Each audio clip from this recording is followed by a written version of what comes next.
Só uma pessoa já veio no Mucabe, o resto está em dívida comigo.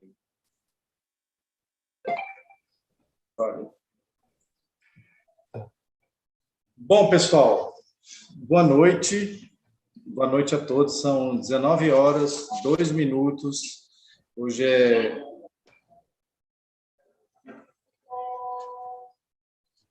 Não peguei. Hoje é dia 5/4/2022, né? Acho que o meu áudio está repetindo muito alto, né? Não, tá ótimo. Não, tá ótimo. Ah, não, é aqui o... Entendi, estava replicando aqui. Fica mais... Beleza. Não, agora vamos lá. Você acertou o dia, tá? Já é alguma coisa. Cadê? Ponto positivo. Eu tenho que diminuir aqui, senão ele fica replicando. Pronto, vou recomeçar. Bom, pessoal, boa noite a todos. São 19 horas, 3 minutos. Hoje é dia 5/4/2022. Nós estamos aqui abrindo um espaço para uma conversa muito interessante com nossos colegas de trabalho. Estamos ao vivo no canal da Teatro Hoje no YouTube. Então, hoje é o dia do segundo Fórum TH, que é um espaço que a gente está inaugurando na publicação digital Teatro Hoje, que fala sobre o universo das artes cênicas, e a gente convidou algumas pessoas do meio, né, que trabalham com teatro, para conversar com a gente sobre duas pautas, que são as cenas periféricas e as programações cênicas. E aí é interessante a gente falar que a Teatro Hoje é a única editoria do país a trazer toda a programação de teatro do Rio de Janeiro e de Vitória diariamente. É um trabalho que está sendo realizado desde 2019 e desde dezembro de 2021 esse trabalho passou a fazer a cobertura também da programação de Vitória, além do Rio. Nós temos aqui uma colega que está entrando também na reunião agora, a Gleice. E a revista, aproveitando o momento para convidar, né, a todo o público que está assistindo a nossa videoconferência para poder acessar depois em www.teatrohoje.com.br entrevistas, análises, críticas, notícias, depoimentos e muito mais, outros artigos sobre teatro no Brasil e nas nossas localidades, né? A gente está aqui para conversar sobre isso, então, como que acontece, né, as diferentes abordagens da cena nos diferentes territórios, e nós temos aqui os convidados, Joelson Gusson, que é ator e programador cultural no Rio de Janeiro e também em Colatina, no Espírito Santo. Nós temos aqui também o João Velho, que é ator e diretor no Rio de Janeiro, e nós temos também o Leandro Santana, que é ator e produtor no Rio de Janeiro e em Queimados, no estado do Rio também. Além disso, nós temos aqui a equipe da editoria Teatro Hoje, que é o Fúrio Lonza, jornalista e escritor, que está no Rio de Janeiro, a Maria Alice Silvério, que é jornalista e produtora cultural, também está no Rio, e eu que estou apresentando, sou agente cultural, técnico cênico, estou em Aracruz. Além disso, a gente tem aqui participando com a gente também a Gleice, que faz parte do elenco da encenação que o João dirigiu com o pessoal do Nós do Morro, a encenação de Eles Não Usam Black Tie, e eles estão aqui para falar um pouquinho sobre tudo isso.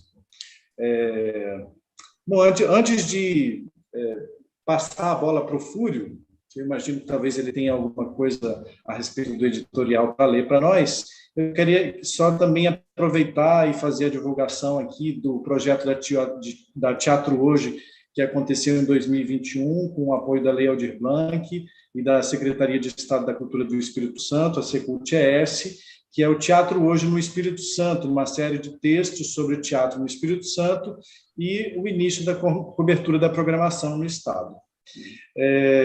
Fúrio, boa noite, tudo bem com você? Tudo bem. Está muito calor aí no Rio, não?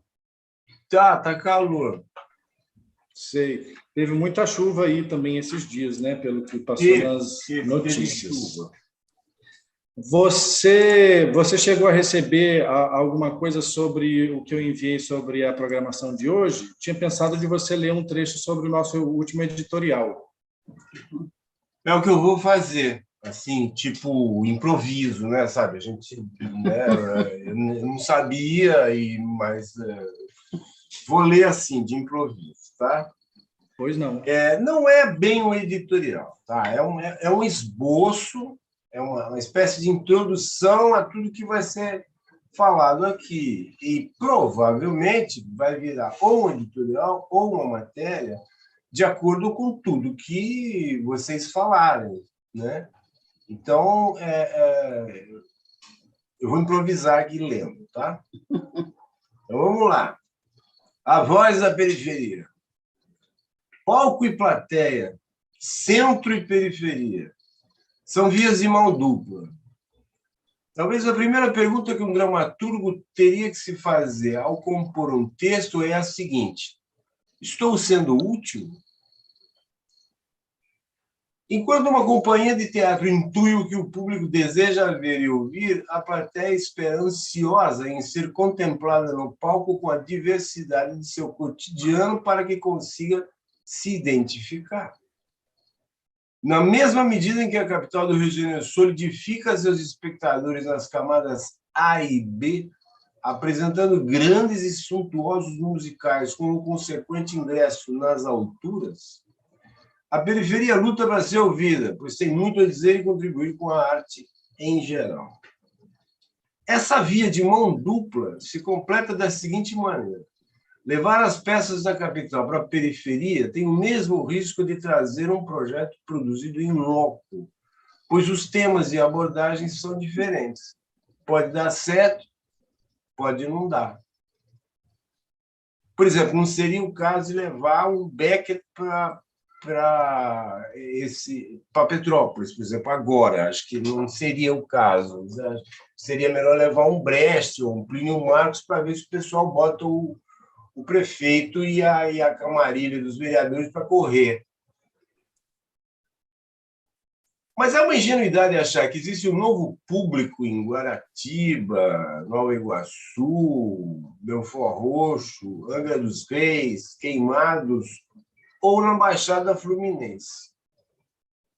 Ele sempre esteve lá. Apenas não recebe periodicamente o que merece ou o que aguarda. Por outro lado, também seria ingenuidade achar que esse público que não desgruda da TV seja imune ao apelo da presença em cena de celebridades, como ainda acontece, infelizmente, na Zona Sul.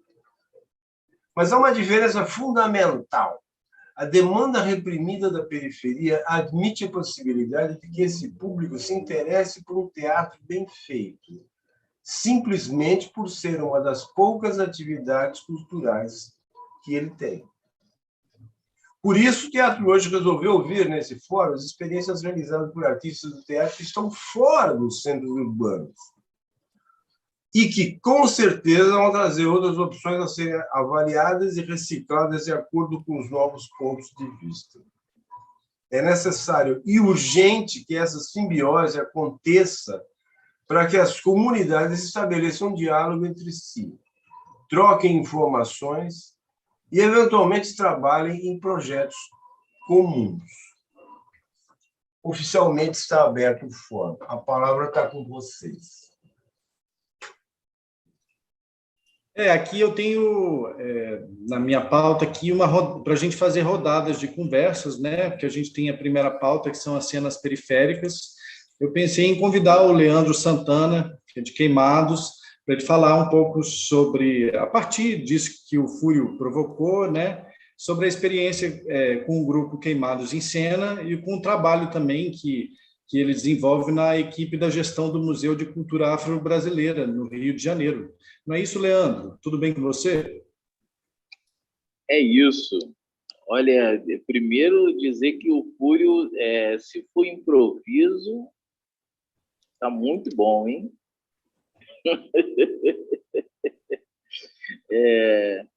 É isso. Eu acho que o MUCAB, o Museu da História da Cultura Afro-Brasileira, é um espaço que não tem o teatro, a discussão teatral ou a discussão das artes cênicas como um foco central, mas é um espaço onde acontecem muitas apresentações artísticas, muitas delas de grupos de diversos espaços, diversas localidades, diversas cidades do Rio de Janeiro.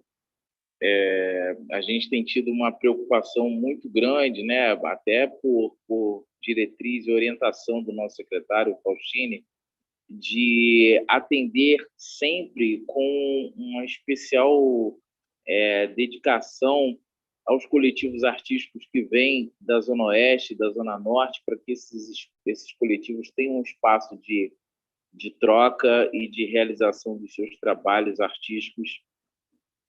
Nós temos um auditório que a gente está num processo de transformação desse auditório em um teatro, para que ele tenha mais qualidades, mais requintes mesmo, né, de um espaço cênico e que facilite, possibilite apresentações artísticas com mais apuro, né, com mais possibilidade de qualidade cênica.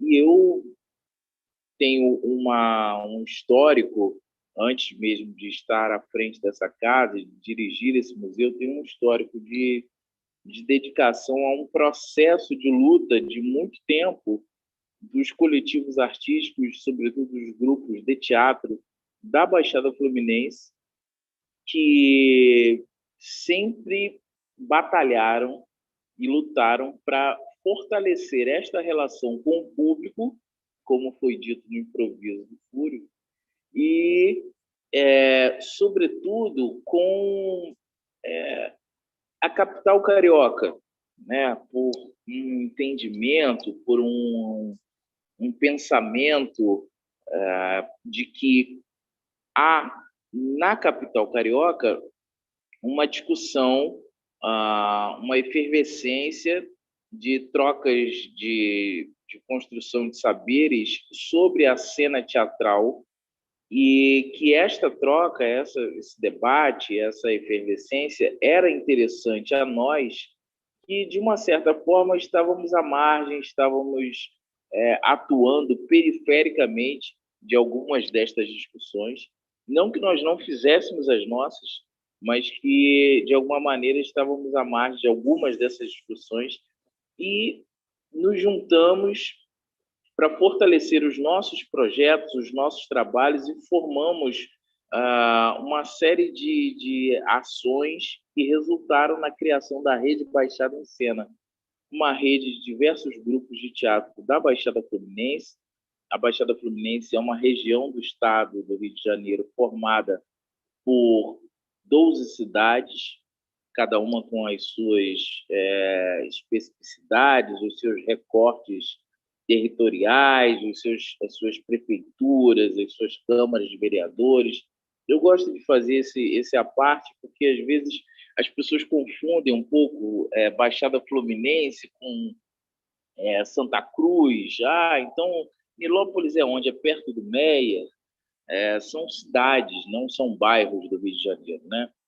E vários coletivos destes lugares, dessas cidades, se juntaram, formaram a Rede Baixada em Cena. A Rede Baixada em Cena é um esforço de grupos que batalharam e batalham até hoje para que as suas questões comuns sejam vencidas com mais facilidade, e que também diversos espetáculos desses coletivos possam ser vistos por um maior número de espectadores, não só nas suas cidades de origem, mas também em mostras e intercâmbios realizados na capital carioca. Fizemos já algumas mostras de espetáculos na Zona Sul Carioca, no centro do Rio. Fomos indicados e ganhamos o Prêmio Shell na categoria Inovação, por esse trabalho, essa articulação coletiva, né, de solução de questões de grupo e de participação e discussão na cena teatral fluminense. E estamos nesse processo já há algum tempo. Eu tenho atuado pouquíssimo, né, nas articulações da Rede Baixada em Cena. Tenho me dedicado muito mais à Frente Teatro RJ, que é também uma outra frente, uma outra rede, uma outra articulação de coletivos artísticos, de grupos teatrais e de artistas individuais, solo, que atua não só com artistas da Baixada, mas também com artistas, com coletivos do Rio de Janeiro e até de outras regiões do estado. Eu acho que, a princípio, é um pouco isso. A ideia é sempre fazer com que estas articulações, esses coletivos, estejam em evidência. São grupos com 10, 15, alguns com 20 anos de existência, e o nosso trabalho tem sido sempre discutir e rediscutir a questão periférica, o que é periferia, o que é centro, onde está a margem, onde está o centro, o que nós temos produzido, com que esforço e dificuldade temos produzido na Baixada Fluminense, em outros territórios que não são assistidos como deveriam pelo poder público, pelo empresariado. Você vê, a gente tem diversos shoppings na Baixada Fluminense. Uma das batalhas que nós enfrentamos com empresários de altíssimo nível, né, de muita grana, donos de shoppings na Baixada, foi exatamente essa. Por que o empresário que é dono desse shopping, que mora, por exemplo, na Zona Sul Carioca, mas tem o seu empreendimento, seu shopping na Baixada Fluminense, por que quando ele quer assistir um espetáculo, ele vai perto de casa, na Zona Sul Carioca, às vezes até num shopping que tem 2, 3 teatros dentro, e o shopping que ele constrói na Baixada Fluminense não tem um teatro. Nós fizemos muitas discussões sobre isso, conseguimos um apoio da imprensa. Uma vez fomos para frente de um dos shoppings que estava em construção, fizemos uma foto interessantíssima lá, com vários artistas, vários coletivos caracterizados, né, de frente para a obra do shopping, cavamos um diálogo com a empresa, e as respostas eram de que eles entendiam que não haveria uma demanda. E um desses empreendimentos abriu, ficou muito tempo sem uma relação direta com o público, tendo aí o seu espaço de comercialização de lojas muito precarizado, poucos frequentadores, quando, de repente, resolveu investir numa infraestrutura improvisada na praça de alimentação para fazer ali uma série de apresentações artísticas de teatro infantil, de stand-ups, de shows musicais, e virou um mega espaço de encontro, virou um espaço que é frequentado por quase toda a Baixada Fluminense. Quer dizer, mais uma vez, a arte dando uma explicação para além do que o capital pode, né, questionar ou explicar. E a gente estava certo já desde o momento que a gente foi lá na obra do shopping reivindicar um espaço para as artes. Mas, infelizmente, não fomos ouvidos de uma forma improvisada na praça de alimentação, e não tivemos um espaço para celebrar a arte com a dignidade que poderíamos ter, né?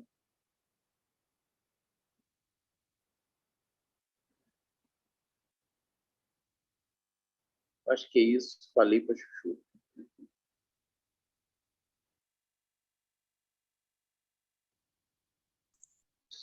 Muito obrigado, Leandro, pela sua contribuição. Acho muito importante, né, a gente poder discutir sobre essas questões, né? São algumas questões que já há algum tempo estão na pauta, e a gente sabe que as contradições são muitas, né? Não são resolvidas a curto prazo, e quanto mais espaços houver para a gente debater sobre elas, melhor, né? Eu queria, na verdade, chamar aqui também, para dar o depoimento dele, o João Velho, de quem eu sou colega de trabalho há alguns anos já. E, enfim, ele acabou de dirigir um trabalho com um texto do Gianfrancesco Guarnieri e o grupo Nós do Morro, E aí queria que ele contasse um pouco para a gente também. Ele está aqui com a Gleice, que fez parte da encenação. Sejam muito bem-vindos. A gente tem maior interesse de saber como foi essa experiência dentro desse contexto. Olá, olá galera. É o seguinte, eu estou com um probleminha aqui de áudio, vocês estão me ouvindo, né? Olá. Sim. Tá, eu tô com problema que eu tô com o som do computador e o celular. Tá dando eco. Tá dando eco. Bom, vou deixar só o som do celular então. E seja o que Deus quiser. Funciona, Bom. parou o eco agora. Só que eu estou ouvindo vocês aqui pelo som do celular, mas tudo bem. Ok. É o seguinte. Então, para explicar a minha incursão, né, no Nós do Morro, do grupo Nós do Morro, onde eu fiz a peça com a Gleice, eu fiz o Eles Não Usam Black Tie. Né? Eu sempre fui um cara que frequentava o Vidigal. A primeira vez que eu conheci o grupo Nós do Morro foi quando eu fiz uma peça, quando eu tinha 11 anos de idade. Eu fazia uma peça chamada Na Terra do Nunca, que era a direção do Cláudio Torres Gonzaga, tinha Maria Clara Gueiros, tal. Eu fazia o João, que era o irmão aquelas crianças que iam com o Peter Pan lá para a Terra do Nunca. Assim. E aí, inclusive, meu pai fazia o Capitão Gancho no começo da peça também, né? O Pereira. Meu pai Paulo César Pereira. Aí era engraçado pra caramba. Aí, e os meninos perdidos da Terra do Nunca, um deles era o Luciano Vidigal. Não, eles eram todos do Nós do Morro, mas um deles era o Luciano Vidigal. Tinha uma outra menina que eu não sei o nome dela agora, que é o irmão prima da Mary Sheila, mas os outros dois meninos também, que eu também não estou lembrado dos nomes agora. Mas, enfim, foi ali que eles começaram quer dizer, ali que eu comecei a ouvir falar do Nós do Morro, que é um lugar do Vidigal, que é um lugar de teatro, e comecei a ficar interessado. Tinha uma peça chamada Abalô. Fui ver a peça lá e fiquei já, tipo, caramba, o que é isso, né? Beleza. Aí, ao longo do tempo, eu comecei eu virei ator profissional meu com 18 anos e comecei a frequentar todos os lugares que os colegas iam, que falavam. Eu comecei a frequentar o Vidigal bastante. E a escola do Nós do Morro, quando eu comecei a ir lá, querer estudar, e também como estudante de teatro, era um lugar que me atraía, um lugar muito. Eu não sendo um cara de comunidade, não sendo um cara privilegiado, né? Eu queria estar ali, eu queria estar naquele lugar com uma escola que se apresentava a mim como uma escola de excelência, né? de competência ali técnica muito grande. Assim. Os professores, as pessoas que davam aula lá, pessoas que me interessavam bastante, e as pessoas que saíam de lá como alunos e iam para o mercado, pessoas também excepcionais, que eu ficava, né, admirava muito e, enfim, queria meio que aprender o que elas aprendiam ali, né? Claro que eu não sou um maluco de querer entrar naquela escola que é uma escola para pessoas que são, né, da comunidades e tal. Eu falei, eu vou tomar o lugar de alguém aqui, né? Eu sou enfim. Aí, beleza. Aí eu vou trabalhando a vida. Aí um dia eu começo a ter um momento da carreira, né, que eu começo a falar, poxa, eu acho que a atuação não está dando certo, eu tenho que arrumar outras fontes, né? De repente dirigir ou dar aula, enfim. E aí eu conversando com um amigo meu, Zé Mário, que é um membro do Nós do Morro antigo já, é amigão meu, e a gente conversando no meio de um momento etílico, né? Bêbados. E aí a gente lá, bêbado, falando, caramba, Zé Mário, pois é, sei lá, esse negócio de ator, tal, sei lá. Aí ele falou, porra, João, por que tu não pensa em dirigir, porra? Caralho, tem que dirigir, mano. Aí dirigir, não sei se eu acho que essa coisa de dirigir, as pessoas levam meio levianamente, né? Vou dirigir a peça, não sabe dirigir nada. Eu acho que dirigir não é assim. Se eu fosse dirigir, eu teria que ter um exercício de direção, alguma coisa que eu possa ensaiar para ver para ver se eu tenho alguma coisa que seja necessária para dirigir. Né? Aí eu falei, talvez se fosse dar aula e tal. Ele falou, por que você não vai lá dar aula no Nós do Morro? Eu falei, dar aula no Nós do Morro? Sei lá. Mas, nossa, muito, muito sério isso, né? Como é que eu vou dar aula assim? Ele falou, não, João, vai lá. Mas eu não fiz licenciatura, eu não fiz faculdade nenhuma, né? Eu não tenho licenciatura, eu não tenho... tudo que eu aprendi na vida foi meio trabalhando, sabe? Enfim. Aí ele falou, não, mas o Guti está saindo de lá e vai ter alguns trabalhos, vai sair de lá e a turma dele vai precisar de uma pessoa. Aí eu falei, tá bom, fui até lá. E aí conheci a Gleice, conheci um monte de gente maravilhosa que foram meus alunos, meus colegas, hoje em dia, que eu chamo mais, são meus colegas, e comecei a dar aula lá bem, assim, aprendendo como é que dá aula. Eu não sei, não tenho a menor ideia do que eu fiz, não tenho a menor ideia. Mas, enfim, chegava lá, outro dia um dos alunos que agora é meu colega, falou para mim que eu cheguei lá um dia na aula e falei, ei, gente, o que a gente vai fazer hoje? Não tenho a menor ideia. Mas aí eu resolvi começar a estudar textos de teatro. Eu falei, eu acho que eu posso fazer isso, eu posso pegar textos e vamos ler texto, e aí, ali, eu vendo a atuação de vocês, eu posso dizer o que eu acho que é legal, o que não está sendo bom para você, o que pode ser legal, enfim, e vocês vão vendo também o que é bom para vocês. Tá? Estudamos alguns textos, estudamos essa peça, Eles Não Usam Black Tie, e aí todo mundo, acho que essa peça foi muito feliz, né? Todo mundo lendo aquilo, todo mundo ficou amarrado. E aí fizemos uma leitura dramatizada em 2019. Isso, 19, né? 19, início ali de 2019. Isso, 2019. Aí a leitura foi bem bonita, assim. Foi bem bonita, eu acho. Eu acho, não tenho certeza. Foi muito bonita. E aí depois a gente fez, em 2020, a mostra, que é uma espécie de conclusão, né, de curso da turma 1C, que é a turma que eu ministrava as aulas. E aí a Gleice, por exemplo, tinha saído, entrou outra pessoa no lugar dela para fazer o papel, para fazer a peça. E aí alguns atores da leitura tinham saído e outros atores para fazer a mostra entraram novos. E aí, beleza, a gente ia começar a fazer temporada lá para 2020. A gente ia fazer uma mostra e começar a temporada naquele ano. Entrou a pandemia. E pandemia, aquela coisa, todo mundo está sabendo aí, né? Todo mundo sabe o que é pandemia. E aí a gente ficou suspenso desses 2 anos aí. Chegamos agora em 2022, voltamos lá, entramos no Teatro do Vidigal, que é um teatro feito pelo Fernando Melo da Costa, que muitos aqui são colegas também, né? Que é um cara incrível, fez esse teatro, que é um teatro grande maravilhoso. Fernando, né? Um grande cenógrafo brasileiro. Isso aí. Fernando Melo da Costa. Ele fez esse teatrinho lá e é uma espécie de é um território ali da Escola Municipal Itamandaré, e aí tem essa parte, que é um espaço que ele pegou ali e transformou num teatro, que é muito, muito gostoso, é muito bom, muito bem feito, muito bonito.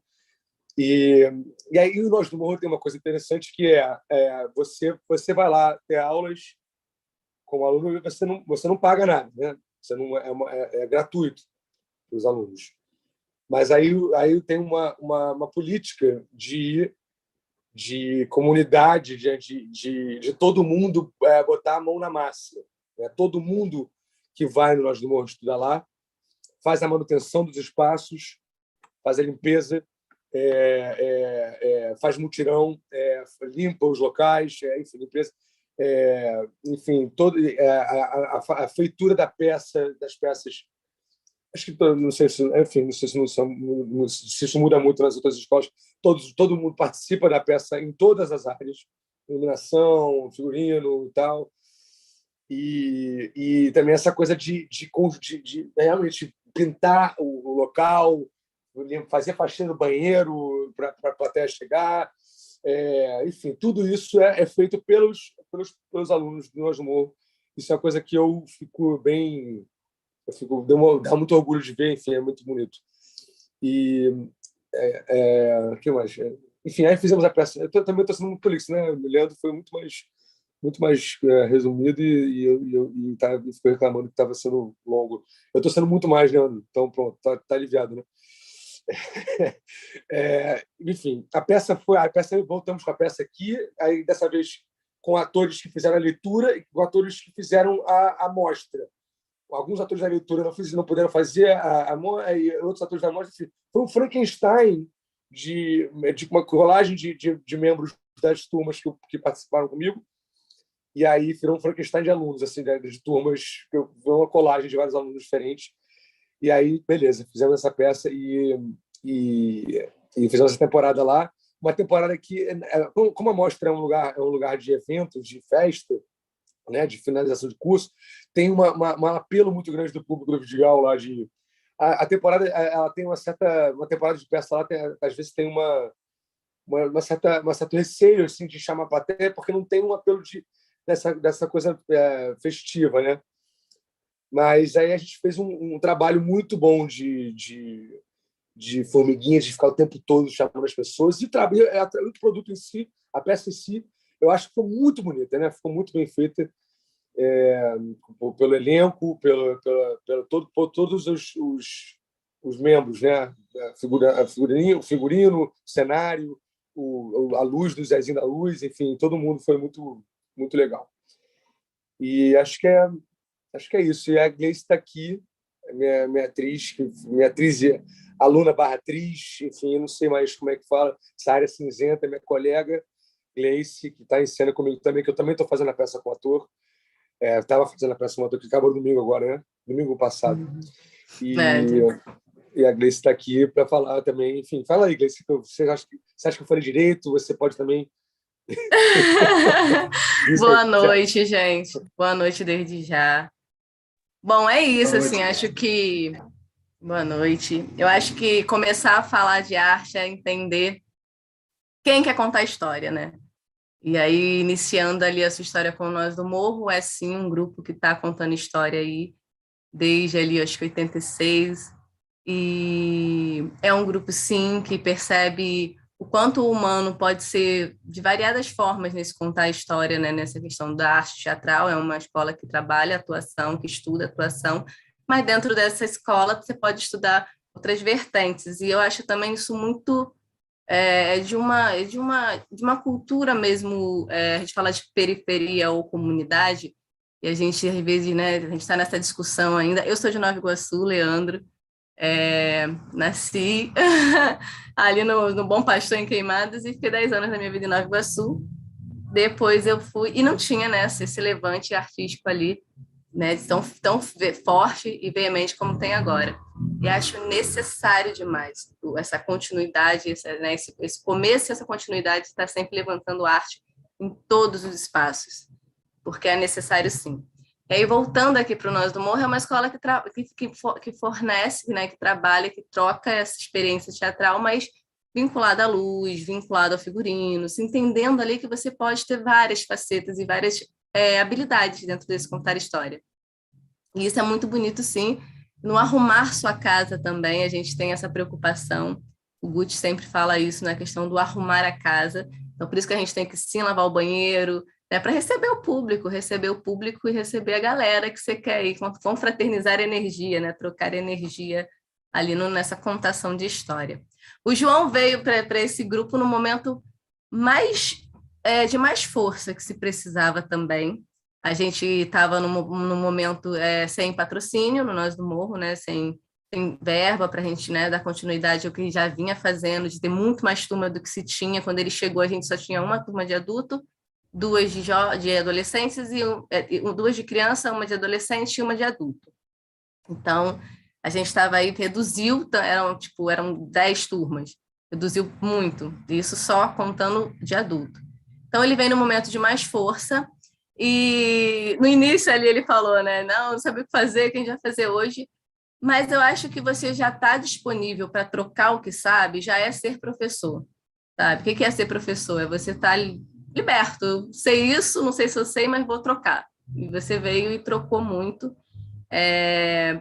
Para mim, estar fazendo teatro nesse momento de 2022, nesse início aí desse ano, que é a volta, né, dos que estão aqui, dos que estão realmente vivos a ponto de querer, né, lutar mais ainda com a vida e mais em arte. Então, assim, tá em volta no palco ali em 2022 foi de uma imensa alegria, de imenso renovo, ressurgir mesmo das cinzas.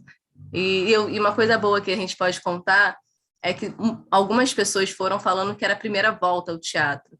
Então, olha que legal quanto você lá em 2018, lá, tipo, dou aula, não dou, tô aqui, eu não tô, e de repente teve, abraçou, contou uma história com toda a sua disponibilidade do que sabia para isso, trocou com a gente muito, de muito aprendizado, e fizemos aí uma nova temporada, porque tem a mostra, né? O Nós do Morro sempre tem essa política de mostra na finalização do ano, que nessa questão de perder o patrocínio foi feito para fevereiro, até mesmo numa política dos adolescentes que tinha prova no fim do ano. Então, vamos botar para fevereiro, que eles fazem a prova tranquilo, não fica, né, pegado com, pedagogicamente falando, com a questão da apresentação no fim do ano. Então, foi em 2018 colocado para a amostra de 2018 ser início de 2019, assim também 2019 ser início de 2020. E foi aí que surgiu a montagem do Black Tie, e como toda amostra, aquele que mais, né, dá público, ou que mais dialoga com o público aqui no Vidigal, porque também tem isso, a mostra que traz muito público, eles adoram ver teatro, e a peça que mais dialoga com a galera aqui no Vidigal, eles voltam para continuar falando sobre arte aqui no Morro, para fazer essa política do público também, porque não é tão fácil assim. A gente sabe que a arte mesmo nesses lugares que a gente pode considerar mais, né, a margem da sociedade é tão distante que é tão difícil trazer esse público. Então, Nós do Morro tem essa questão mesmo, bate assim, vamos trazer o público daqui, da comunidade, mas a gente sabe ainda que é pedrinha por pedrinha, né, para realmente fazer com que o público vá, igual o Leandro fala, né, que a galera lá fala, aqui não tem vazão, e tem vazão, só tem que chegar, a arte chegando, o povo abraça e vai atrás, porque é inerente ao homem, a gente precisa de arte, a gente precisa de sensibilizar. Então, assim, aí fizemos essa temporada, eu falando pra caramba, fizemos essa temporada, e eu acredito ser magnífica por um único princípio, que é a troca que o teatro nos faz ter. E tivemos uma troca bem boa, assim, e repito, falando dessa galera que falou, pô, tô voltando pro teatro, minha primeira vez voltando pro teatro, depois desse momento louco, né, pandêmico, e fica isso, fica que estamos aqui ainda falando e continuando a falar de arte e teatro, que vai resistindo sempre. Muito bacana, Gleice. Obrigado aí pela sua contribuição. Eu imagino que deva ter sido um encontro muito, muito bacana mesmo, porque a gente sabe que o Nós do Morro é um grupo já de tradição, né? Não é simples, um grupo que consegue se manter por tantos anos, e eu acho que traz uma narrativa muito interessante para a cidade, né? E não só para a cidade, mas para o país, né? Eu acho que também por estar próximo da televisão nacional, né? De onde se fazem as novelas, então o Nós do Morro também acho que dá bons exemplos assim de como poder fomentar celeiros de atores, né, grandes intérpretes que são vinculados ao grupo. E eu imagino que a contribuição do João possa ter sido muito interessante também, porque ele também é um ator muito experiente, fez muito teatro nas últimas décadas, eu sou testemunha, e isso é uma coisa que vai tornando o ator ali cascudo, né? Para justamente poder estar mais vulnerável para essa troca, né? Que eu acho que é quando as coisas interessantes realmente acontecem. Quero dizer uma coisa aqui, desculpa, que eu também, já que você falou isso, estou olhando aqui, eu fiz peça com você, né, Peter? Fiz Joaquim as Estrelas, infantil maravilhoso, que você arrasava, né? E aí o Leandro Santana também eu fiz Santa Joana dos Matadouros com ele, um Brecht, né, maravilhoso também, e eu chamava ele de Leandra Desleal, né, minha querida amiga Leandra. O Joel, só faltou você, né, João? Só faltou você de fazer uma peça junto, né? Mas enfim, a Maria Alice produziu o Joaquim as Estrelas também. Enfim, é uma grande honra estar aqui agora vendo vocês aqui nessa tela maravilhosa. Amo vocês. Mas eu queria aproveitar a deixa então aí para chamar o Joelson mesmo, porque ele é nosso colega, e eu acho que ele tem a contribuir com esse papo também, porque o Joelson, durante vários anos, ele foi programador de equipamentos cênicos no Rio de Janeiro, né? E a gente sabe o quanto que, para conseguir uma pauta, é muito disputado numa cidade como o Rio, e existe uma filtragem natural de tudo isso, né? E, na verdade, eu acho que a gente está aqui, Joelson, para entender um pouco da sua perspectiva de qual é a responsabilidade dessa filtragem, né? Dessa curadoria que precisa existir, e que você tem essa experiência, né?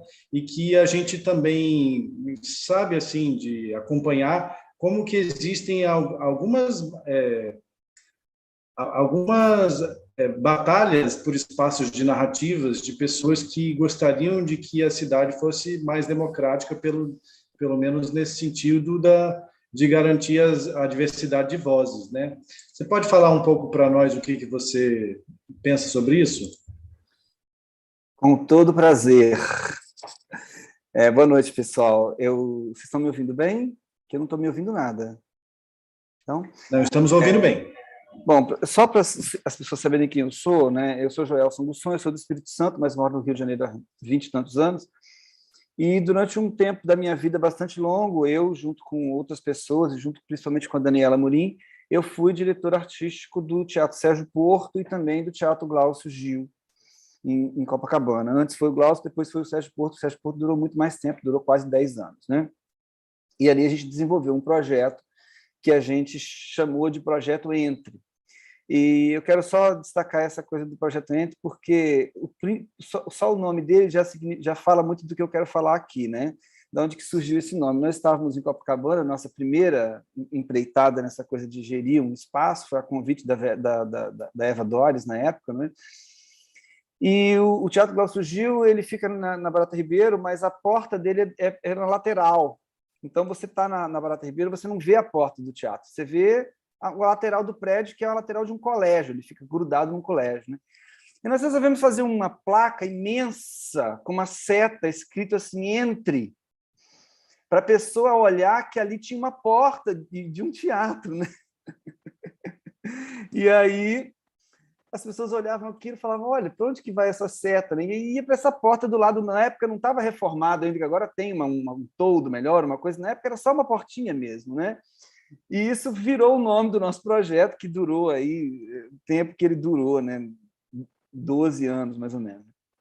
Depois acabou, porque acabou essa política das residências artísticas nos teatros do Rio de Janeiro. Mas, enfim, só para as pessoas saberem quem que eu sou e o que eu estou com essa fala aqui com vocês, né?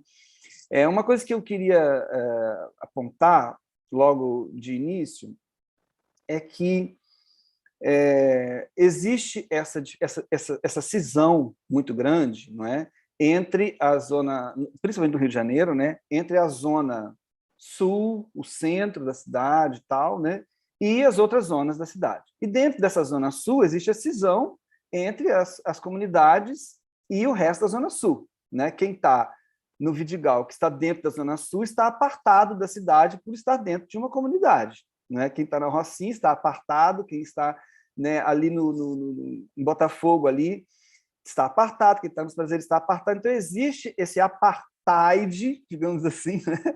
De uma maneira muito, uma palavra muito pesada, mas assim, fazendo um trocadilho, né? Dentro da própria zona sul do Rio de Janeiro. Então, o Rio de Janeiro, por si só, é uma cidade muito setorizada. Você vai na praia e tem as praias todas separadinhas, né? Quem vai em cada lugar da praia, né? Enfim. Mas isso é uma questão que o Rio vai ter que se transformar, e não sei quando que ele vai conseguir fazer isso, né? Não é uma cidade capilarizada como cidades maiores, como São Paulo, é uma cidade mais capilarizada, apesar também de ter todas as zonas de confronto e de apartamento, de separação, né? Nesse sentido, eu estou falando assim, a partir da minha experiência enquanto gestor de um teatro na zona sul do Rio de Janeiro, no Sérgio Porto, que era um teatro de arte contemporânea, né? Um centro cultural, né, com galerias de arte e tal, e acontecendo tanto teatro quanto dança, quanto música e artes visuais, uma coisa bem, assim, digamos, grande, né? A nossa dificuldade imensa, e nós tentamos fazer isso, fizemos muitas vezes, né, a questão de pautar espetáculos que vinham dessas outras regiões para a Zona Sul do Rio de Janeiro, é que a gente não tinha público. As pessoas simplesmente viravam as costas para esse tipo de iniciativa. E isso foi no começo. Depois a gente conseguiu começar a fazer um trabalho muito grande, não é? E tivemos espetáculos fantásticos, né, que vieram da Maré, que vieram de vários lugares, né, para o Sérgio Porto, e que foram assim muito bem recebidos, muito bem aceitos, muito bem falados, comentados e tal, né? Lógico que sempre existe uma ligação, talvez, com pessoas que vêm da Zona Sul, ou residam na Zona Sul, ou estão ligadas ali, ou as pessoas de lá que estão ligadas com a academia. Tem sempre umas pontes assim que se fazem, não é? É muito difícil quando tem um grupo que ele está lá, tipo em Santa Cruz, e não tem nenhuma ligação com aqui, a gente conseguir fazer essa ponte. Era muito difícil fazer isso, inclusive com espetáculos de outras cidades, como Belo Horizonte, como Brasília, não é? A gente teve ali vários editais de circulação nacionais e a gente recebia espetáculos de outras cidades do Brasil. E era muito difícil fazer o público chegar ali. Enfim, eu estou falando que existe essa grande dificuldade mesmo, né, de interação. A cidade tem essa dificuldade de interação, né? E eu não sei, também o Rio tem uma dificuldade muito grande de deslocamento, né? É tudo muito longe e o transporte não é bom, não tem uma linha de metrô, uma coisa de metrô espalhada e tal. Mas, enfim, isso aí é uma outra questão. O que eu estou querendo salientar é que a questão da pauta, a questão da presença do público no teatro, ela depende muito, muito, muito, muito, muito da efervescência daquele lugar. O meu pai, ele era comerciante, ele sempre foi comerciante, hoje não é mais, né? E ele sempre falava uma coisa que eu achava muito interessante, ele falou assim, ninguém entra numa loja vazia. E os teatros, eles têm essa tendência a aparecer em lojas vazias. É uma coisa morta, que nós temos que transformar essa realidade. Porque as pessoas hoje, elas estão aqui, ó, nos 15 segundos e nos 30 segundos, assim, ó, do Reels e do TikTok, de não sei o que e tal. Aquela coisa do Andy Warhol, que a pessoa, todo mundo ia ter 15 minutos de fama, virou 15 segundos, né? Para você viralizar o seu 15 segundos de fama aqui. E as pessoas ficam na hipnose disso aqui. Isso aqui é confortável, você dentro da sua casa. Você vai sair daqui para você ir lá no teatro? Como é que eu vou fazer essa pessoa sair daqui para ir lá no teatro? Entendeu? Eu acho que não tem muito a ver com o que você está mostrando naquele teatro. Porque as pessoas que vão num teatro de shopping, elas vão no teatro porque elas estão no shopping praticamente, né? Elas querem ir no teatro no shopping. Porque o shopping é confortável, tem ar-condicionado, ela tem comida fácil ali perto dela, não é? Aí ela vai ver uma peça. As pessoas, elas gostam de ir ao teatro. Eu posso falar isso porque eu tenho essa experiência de muitos anos de conversar com as pessoas. Nós tínhamos no Sérgio Porto um projeto que se chamava Comunidade Amiga. Eu comecei a fazer esse projeto com a faxineira da minha casa. E ela queria ver uma peça de teatro. Eu falei, então você vai e leva sua amiga. Aí ela levou. Aí a amiga dela foi, eu falei, então você chama mais 2 amigas. Então a gente fazia esse projeto de que você ia e podia levar amigos, não é? E funcionou muito, principalmente com a Rocinha, que mesmo sendo longe do Sérgio Porto, mas as pessoas queriam muito ir, a gente sempre tinha esse público de pessoas da Rocinha que iam ao Sérgio Porto porque eles eram convidados por um amigo. Bom, enfim, isso são pequenas iniciativas de formiguinha, não é? O que eu estou querendo dizer é que, antes da pandemia, nós tínhamos esse problema imenso de público, sempre tivemos, e ele foi piorando muito, a nossa arte muito abandonada, não é? Em todos os sentidos, né? E já estava muito difícil de arrebanhar essas pessoas para irem ao teatro. Muito difícil, todos nós aqui sabemos exatamente do que eu estou falando, né? Com a pandemia, isso eu acho que se complicou muito mais. As pessoas agora vão virar para a gente e falar assim, cadê o link da sua peça? Você vem ver minha peça, cadê o link? As pessoas elas estão acostumadas com essa comodidade da tela, né? E nós temos que trazer essas pessoas de volta para os teatros. Mas, gente, como que você vai levar as pessoas para os teatros se os teatros estão mortos? Não adianta você ter um prédio só.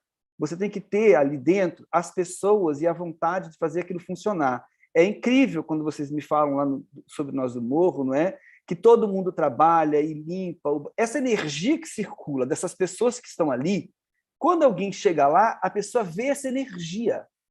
Agora, domingo passado, por exemplo, eu fiz uma peça no Teatro Ipanema, eu cheguei lá na porta, tinha aquele guarda sentado com o celular, assim, olhando no celular, aquele foyer que não tem um café, que não tem nada, não tem uma música, não tem uma coisa para você...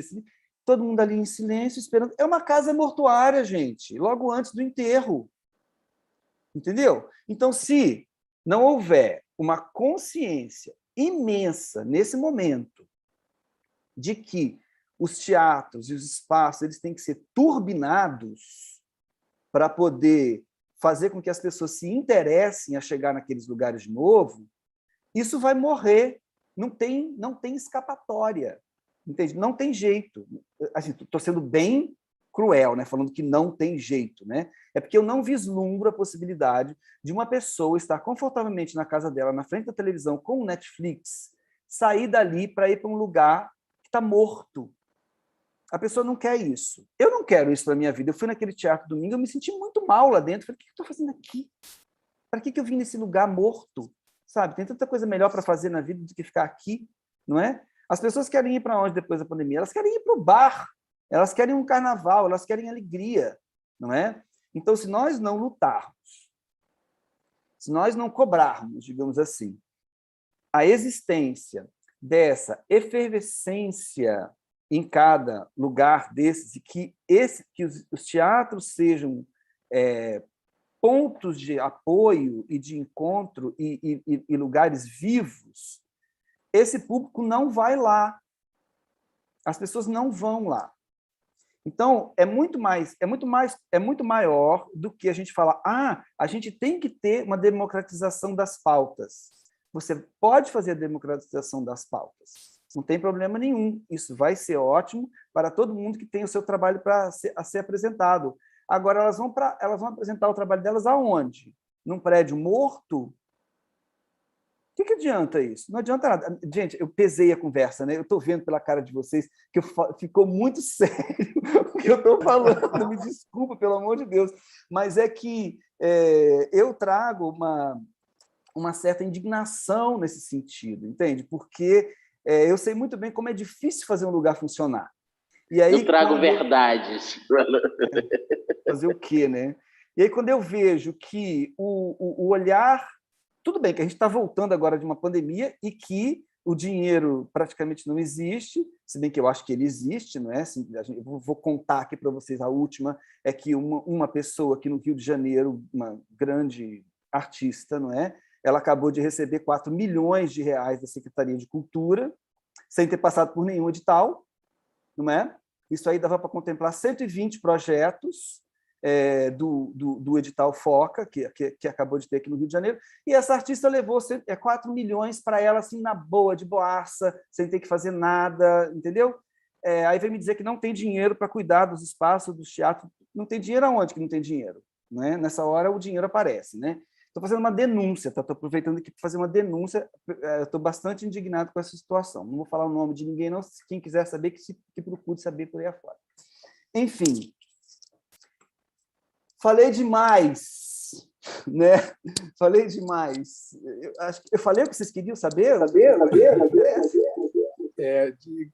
João, você falou uma coisa muito interessante sobre uma coisa que eu penso muito também, que eu lembro de sentir isso que você sentiu no teatro, né? Qual foi o teatro que você foi?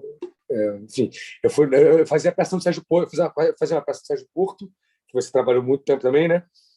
E acabava a peça, a gente conversava com as pessoas que iam ver a peça e já vinha o guarda que tinha que ir embora, já fechava, apagava a luz e a galera ficava meio assim, aí o cara falava, acabou, tem que ir embora, e aí a gente vai tendo que ir embora, meio... O cara não quer saber o que está acontecendo, não quer saber do que a gente está falando, não quer saber o que aconteceu lá dentro do teatro, ele tem que ir embora porque ele está ali cumprindo uma coisa burocrática para ir.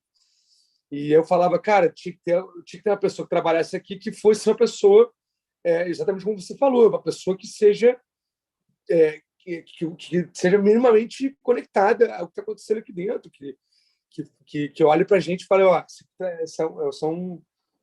é uma festa, né? Cultura, para mim é festa, tudo. O teatro é festa. Você falou, o pessoal quer ir para o bar, quer carnaval. Eu acho que o teatro também é uma coisa. Eu vou para o teatro. Eu não gosto de chamar ninguém para ir a peça. Vem ver minha peça, por favor. Não, eu quero que a pessoa se faça um favor e venha ver a peça. Né? Chega lá e você vai se divertir muito. Não é que eu não vou prestigiar o colega. Eu não vou lá porque vou prestigiar o colega. Eu vou lá porque eu quero ver a peça. E aí acaba a peça e eu falo, pô, obrigado, gente. Obrigado, aplaudo você e agradeço que você me deu essa diversão toda. E aí, isso falando lá no teatrinho, quando a gente fez um bar. Um bar! Porra! Acaba a peça, já aplaudiu, a gente se arruma e continua a festa da pós-peça. É importantíssimo a gente terminar a peça e continuar conversando, encontrando e falando, poxa, aquela hora foi muito boa, a cena foi ótima, nossa, fiquei tão feliz, falei pra caramba, pô, que lindo, que lindo. Pô, e aí vai ter cor aí, pô, bebendo, né? Bebendo, e aí acaba se beijando, ficando com as pessoas, né? É isso aí, baco, né? Vinho, é isso. Maravilhoso. E acho que você tem toda a razão de falar que, pô, você vai no teatro e vê essa coisa morta, claro, não faz sentido nenhum. Teatro é justamente uma vida maravilhosa. É isso. Maria Alice, quer falar, não é isso, Maria? Seu microfone, só um instante.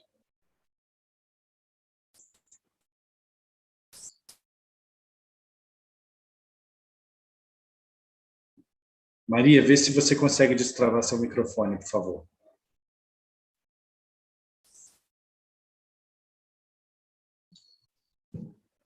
Pronto? Pronto, te ouvimos.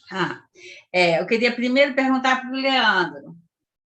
A primeira pergunta, Leandro, aonde é que foi essa experiência da praça de alimentação do shopping que teve algum espetáculo, alguma coisa assim?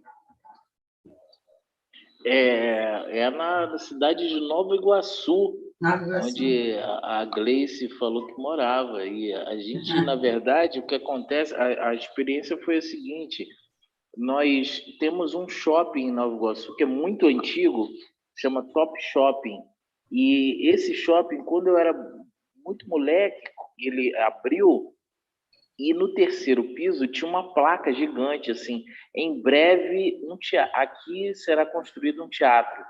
E eu achava aquilo incrível, porque eu já estava fazendo teatro, estava estudando, começando a fazer teatro. Eu falei, então vai ser aqui pertíssimo, que maravilhoso, não sei o quê. Depois tiraram a faixa, aí depois tiraram o tapume. Isso os anos foram passando. Aí depois abriram aquela área e todo o espaço do shopping era lindo, com aquele mármore, com as lojas, não sei o quê. E aquele espaço era de chão grosso, de cimento, só que pintado de verde musgo, assim. É aquela tinta de piso. E aí, os anos passando, alguns eventos aconteciam nesse shopping e tal. A Teresa Petzold fazia um festival de dança lá, muito incrível. É uma bailarina muito conceituada na Baixada Fluminense, tem uma escola de dança muito importante. E simplesmente não aconteceu o teatro ali. Na verdade, na época que havia essa discussão que ali seria um teatro, o Humberto Martins, que é de Mesquita, estava no auge da fama, naquela coisa dele, eu acho que era um cigano que ele fazia na novela, e ele foi convidado, tal qual Falabella teve aquela experiência no Norte Shopping, ele foi convidado pela gestão desse teatro, desse shopping, de fazer um teatro lá. E ele não quis se dedicar a isso, que ele estava num outro momento da carreira, se dedicando lá ao trabalho dele na emissora e tal. E essa história foi morrendo, acabou. Esse outro shopping surgiu, várias lideranças artísticas da Baixada questionaram muito isso por muito tempo. Esse outro shopping surgiu, e quando esse outro shopping surgiu, o Shopping da Pedreira, nós fomos todos para lá. a obra começou, a gente se organizou e fomos para a porta fazer um movimento, conseguimos matéria, e saiu uma matéria enorme no jornal O Dia e no Extra. Os 2 jornais cobriram esse nosso protesto e conversaram e foram atrás do Humberto Martins, botaram toda essa história no jornal de que ia ser ele, mas a administração queria um compromisso dele que ele não podia, não sei o quê.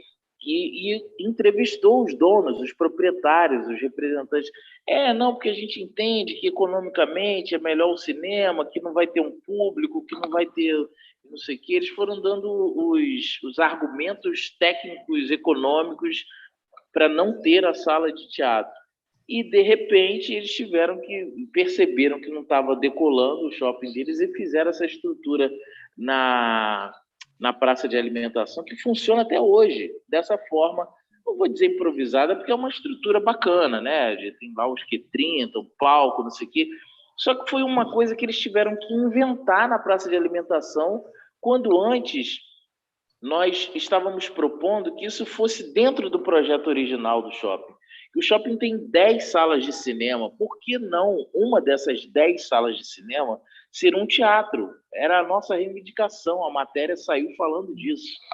E não, é porque o cinema, não sei o quê, e aí a gente não vai ter público, e acaba que hoje o maior público do shopping é quem vai lá para a praça de alimentação ver os vários shows que são produzidos, organizados por um grande produtor cultural de Nova Iguaçu, um amigo, parceiro queridíssimo, que é o Marcelo Borg, e ficou com ele essa incumbência de fazer uma programação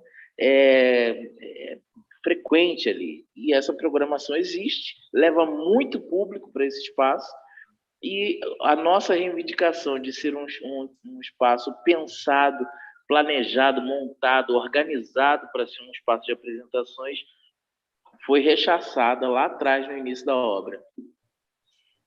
Aí outra coisa que eu queria que você... Bom, primeiro eu queria que você me dissesse, você falou do teatro da periferia, você com a sua experiência do Queimados em Cena. E eu tenho sempre a curiosidade de saber do público da periferia.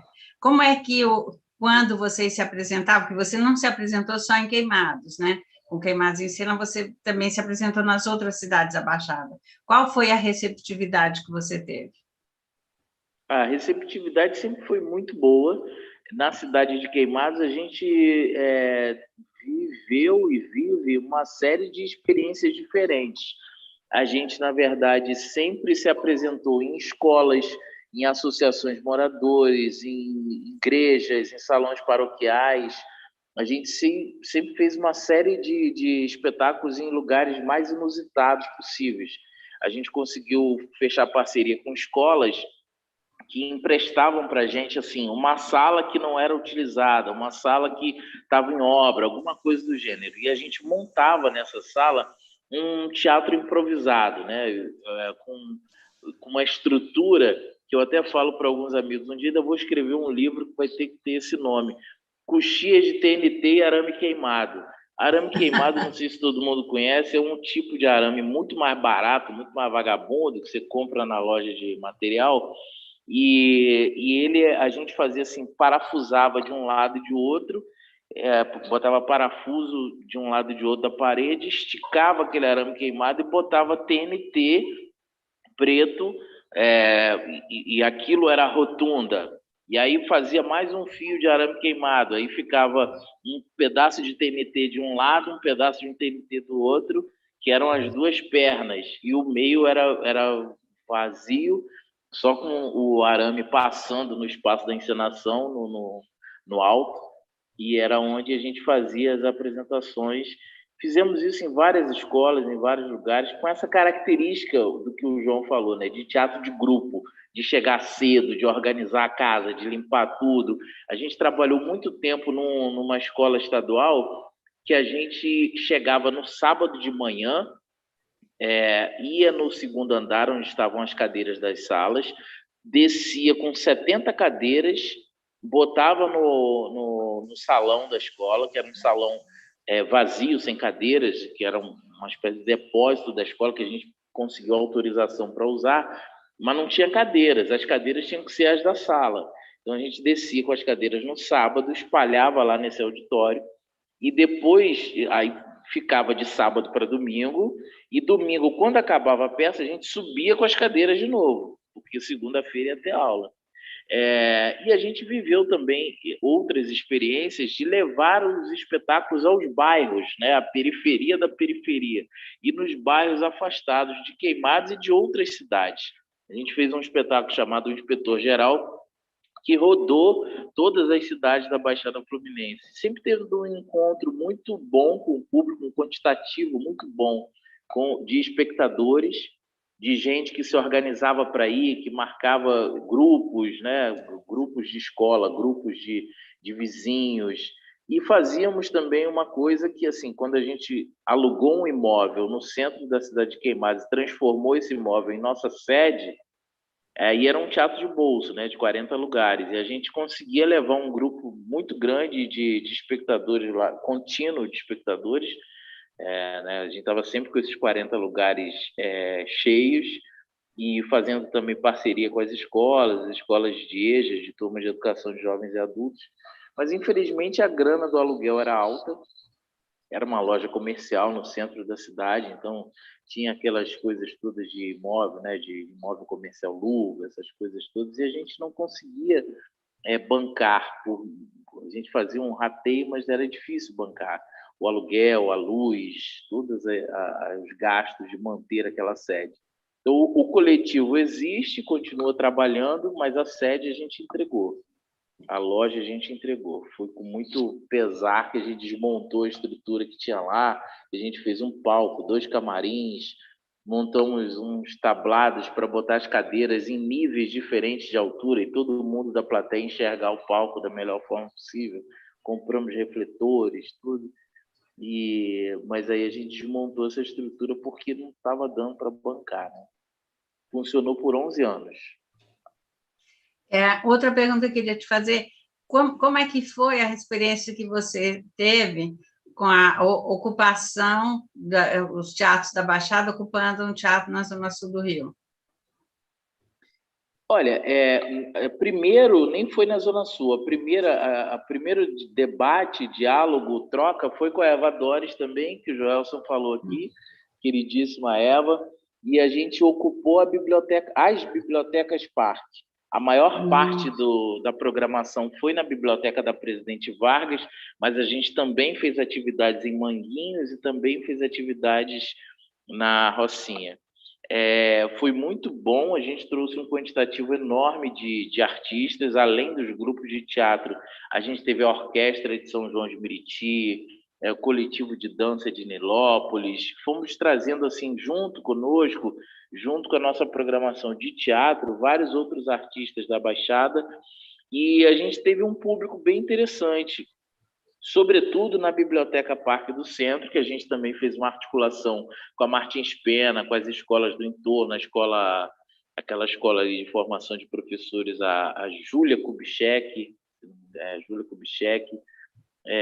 tivemos um quantitativo muito bom de público, e não conseguimos fazer uma coisa que era o que a gente mais tinha interesse, que era de fazer uma articulação com os profissionais do Saara, o pessoal que trabalhava no comércio ali, porque essa ideia da secretaria de ter aquela entrada ali para o Saara, que eu achei muito incrível, na época ela já estava perdendo força, na época que a gente ocupou ali. E aí essa porta sempre ficava fechada e só funcionava até 18, e aí 18 o pessoal não estava saindo ainda. Essa parte não funcionou muito bem. Depois é que nós fomos para o Glaucio Gil. Não sei se foi a época que você estava lá nessa época, Joel. A Rede Baixada em Cena, não, né? Nós, enquanto rede, nos apresentamos no Glaucio, enquanto companhia, enquanto grupo, Companhia Teatral Queimados em Cena, nos apresentamos no Glaucio Gil, num final de semana, dentro daquele programa Novas Cenas, que foi um desastre. Assim, a gente tinha meia dúzia de pessoas na plateia, porque nesse dia caiu o mundo de água. E aí eu achei engraçado que tinha uns atores do nosso grupo que nunca tinham feito temporada ou apresentação aqui no Rio, na Zona Sul. E aquela rua do lado do Cláudio Gil, ela encheu d'água, assim, né? Aí o Matheus... Eu lembro que o Matheus falou assim, gente, aqui enche igual lá em Queimados. Aqui enche igual lá em Queimados. Aqui enche igual lá em Queimados. Mas atualmente essa até o Jardim Botânico. Essa experiência do Cláudio Gil, ela não foi legal porque foi um dia assim, foi um fiasco, né? Mas depois a Rede Baixada em Cena fez uma ocupação no Cláudio Gil e foi muito bacana. A gente teve um quantitativo muito bom de público todos os dias. Era uma mostra, né? Eram vários espetáculos diferentes e a gente teve muita gente bacana assistindo e foi muito interessante, foi muito legal. Obrigada.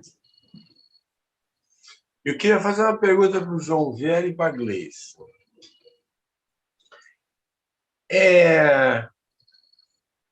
Por que eles não usam black tie?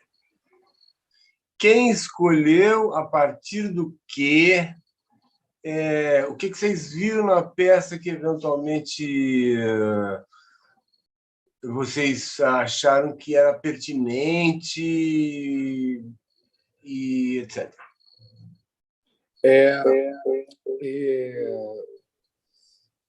Bom, foram muitos textos que a gente ficou procurando, né, para ver, e para mim tinha uma questão que era por que fazer esse texto naquele lugar. Por exemplo, Macbeth, a gente leu Macbeth, né? E eu falei, pô, eu acho bacana fazer Macbeth pra caramba, mas eu também acho bacana fazer um texto que tenha algum diálogo com a vida das pessoas que estão ali. E assim, não que né, que o Macbeth não que o Macbeth não fosse pertinente também para aquele local. Enfim, então, acho que essa peça Shakespeare sempre seria bom em qualquer lugar. E aí o Black Tie, para mim, é um texto que eu estava querendo já estudar há um tempo, e é um texto cheio de personagens que são interessantes, né? Tem muitas pessoas na turma, então eu tenho que botar uma peça que tenha vários personagens bacana para todo mundo poder pra aproveitar todos os alunos. É uma peça que está numa comunidade que se passa no Rio de Janeiro, uma comunidade no morro que eu não sei, que não diz o nome do morro na peça. É uma peça de esquerda, que para mim é importante também, e no momento que a gente está vivendo nesse bolsofascismo, eu acho importantíssimo a gente voltar a panfletar, né? Antigamente, quando eu comecei a fazer teatro, era uma coisa, essa peça é muito panfletária, e como se panfletário usado como uma coisa ruim, mas agora, nesse mundo que a gente está vivendo, nessa época, eu acho que a gente tem que panfletar, né? A gente tem que, sim, defender a causa. E essa peça faz isso de forma um tanto sutil, né? Ela faz de tudo para não ter um vilão, né? Mas o Tião, que é o personagem principal, que fura a greve, acaba sendo castigado, né? Ele é abandonado por todas, pela família, pela esposa, pela noiva, e acaba que o Gianfrancesco Guarnieri, o autor, não acha solução a não ser castigá-lo mesmo. Ele traiu o pai, enfim. E é isso, acho que a escolha desse texto é por aí. A Gleice pode falar também com a experiência dela. Quando começou a ler o texto, eu comecei a sugerir. Ela fez no começo, ela está fazendo agora a Terezinha, que é um personagem, que é uma criança meio adolescente, que é namoradinha do Chiquinho, que é o irmão mais novo do Tião. Mas na leitura ela fez Jesuína. Por quê? Porque tinha muito mais mulher do que homem na turma. Então, eu tinha que botar mulher fazendo homem na peça. Assim, eu acho maravilhoso, né? Mas eu não fiz isso porque eu quis, eu fiz isso porque era uma coisa que é necessária, mas que acaba resultando numa coisa bacana pra caramba, que é a Gleice, que é uma menina, né, fazendo um jesuíno, e ela botou um bonezão assim, foi muito engraçado, né? Foi muito divertido. Mas é isso. Fala aí. Você não vai falar, Gleice, mas eu acho que você queria fazer a Lady Macbeth. Olha que isso mexe aqui no coração daquela atriz que quer fazer aquela personagem sensacional. Bom, vamos falar de Black Tie. E vamos falar do Frankenstein, porque ele fez uma montagem com 2 elencos, porque Nós do Morro tem isso, uma turma são 30 pessoas, né, de 25 a 30 pessoas na turma. Então, ele começou já, na leitura ele já começou, porque ele fez 2 elencos, depois na montagem. Então, realmente um grande Frankenstein. Bom, eu acho que uma obra grandiosa, né? Ela fala por si só.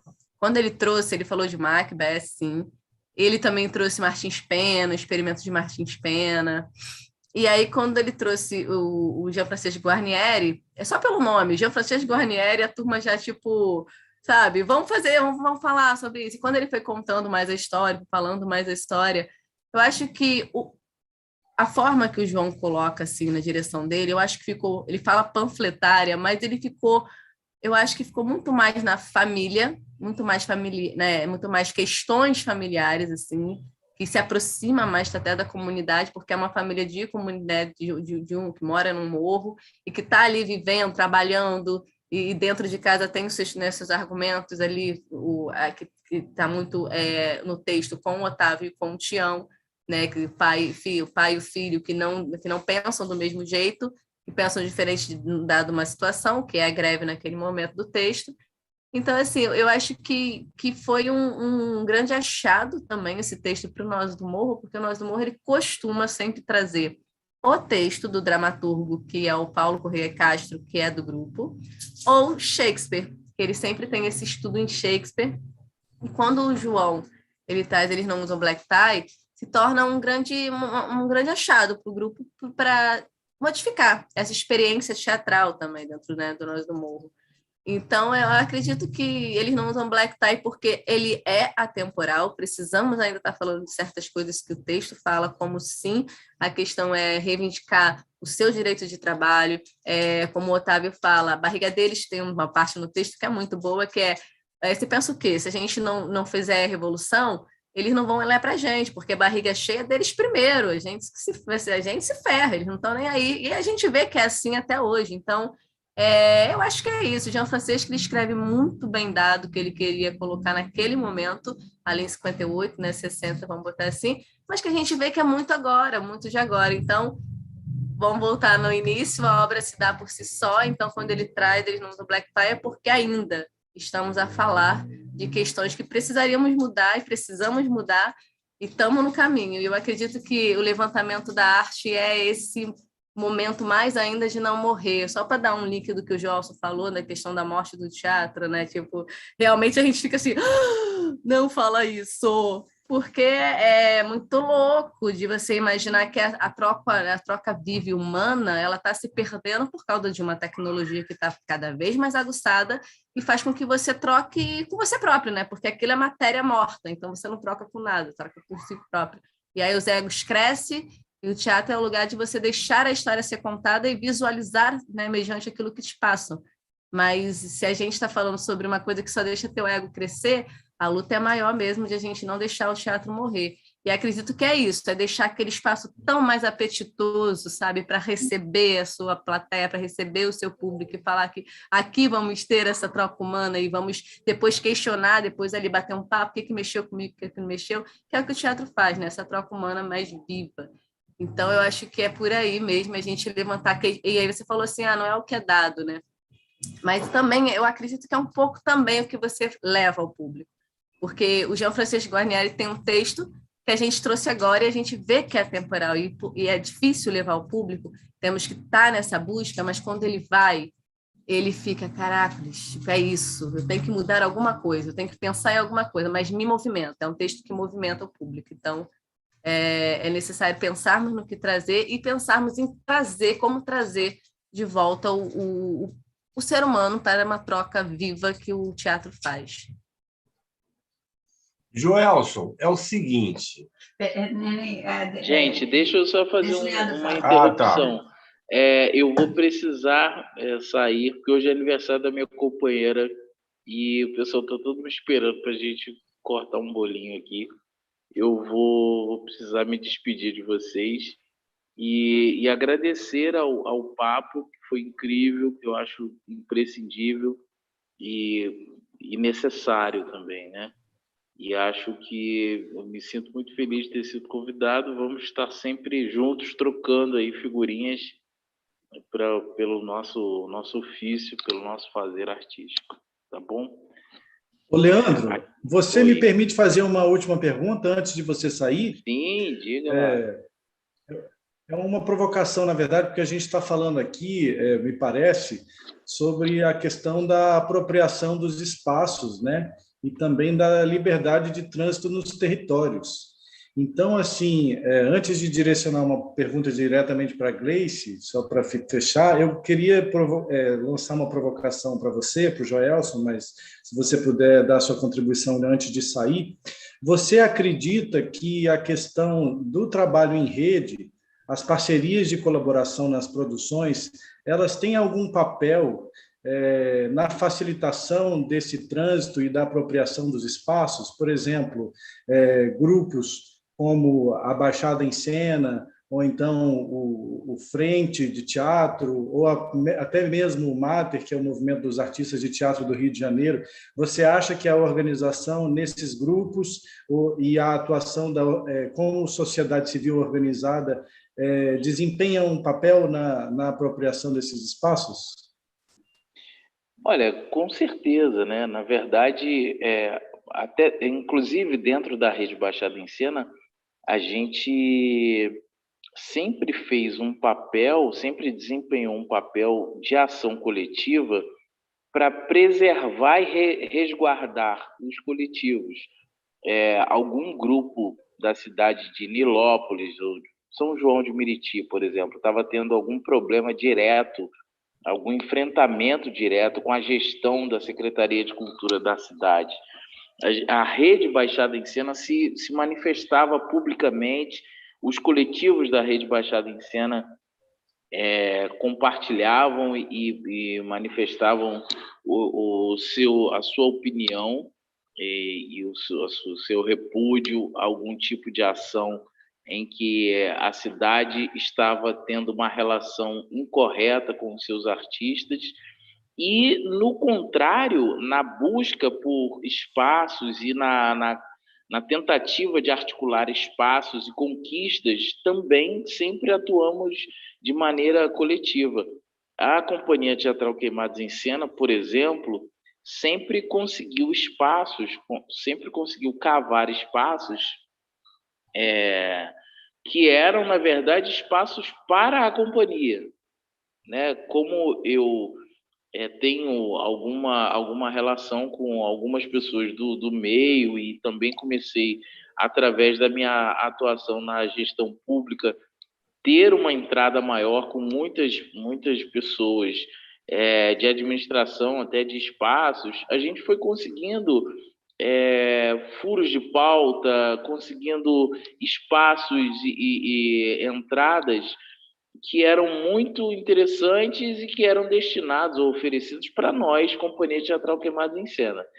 Nós que começamos a articular que esses espaços não fossem só nossos, e sim dos coletivos. E a partir da continuidade disso, estes coletivos, né, que constituíram e formaram a Rede Baixada em Cena, começaram também a se apropriar dessa possibilidade de cavar espaços para si e para os grupos, e para a rede, e para os coletivos. E também fazendo com que esta fosse uma entrada, uma característica, uma marca muito forte do trabalho da Rede Baixada em Cena, né? nós por nós. Acho que é isso. Te respondi, Peter? Respondeu sim, Leandro. Eu agradeço muito. Muito bacana a sua participação, você compartilhar essa sua perspectiva com a gente, e eu desejo uma boa noite aí, que vocês possam ter um bom momento. Valeu, querido. Gente, aquele abraço. João, aquele abraço, João. Bom, gente, eu vou aproveitar, então, estender, então, aquela pergunta que eu tinha dito que faria para a Gleice, estender, na verdade, a pergunta que eu fiz para o Leandro, né? Mas principalmente para o Joelson, né? Que trabalhou como programador de espaços cênicos, então, voltando à questão das redes, né, se elas contribuem. Mas eu queria direcionar para a Gleice uma outra provocação, que é, Gleice, você acredita que essa questão do sucesso mesmo, né, que o Nós do Morro conseguiu construir ao longo do tempo, ele se dá a partir dessa questão da escolha dos temas a serem abordados nas peças, se tem a ver com escolhas de forma e conteúdo, ou se você acredita que isso é uma obra do acaso que, de certa maneira, faz com que o morador do Nós do Morro, ou melhor, do Vidigal, tenha mais trânsito dentro do Rio de Janeiro e, de certa maneira, esteja posicionado estrategicamente também dentro de uma região onde ele pode circular e trocar na Zona Sul, que é uma região que acaba tendo mais amostragem de possibilidades cênicas, ou você acha que nada disso? Nem uma coisa, nem outra. O que você acredita esse sucesso do Nós do Morro ao longo do tempo? Bom, acho que o que eles contaram e ainda contam faz muito efeito para ter essa abertura e essa grandiosidade que o nome tem, né? Porque é o que eu falei, eles sempre falavam sobre questões da vida cotidiana com o dramaturgo de dentro da casa. Todas as histórias eram contadas, né, das histórias próximas do público aqui, que era da sua vida cotidiana, de como morar no Vidigal, como morar em favela, porque, né, como seria a igualdade de moradia na favela, a existência dentro de uma comunidade.